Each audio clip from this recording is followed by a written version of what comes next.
ہلاکتیں ہو گئیں کم و بیش 5000 نیپال میں. خدشہ ظاہر کیا گیا ہے تعداد 10,000 ہو سکتی ہے.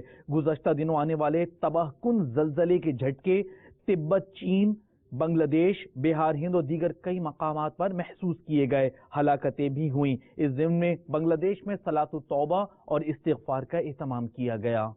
سیلاب اور زلزلوں سے خدایا تو سیلاب اور زلزلوں سے خدایا بچا لے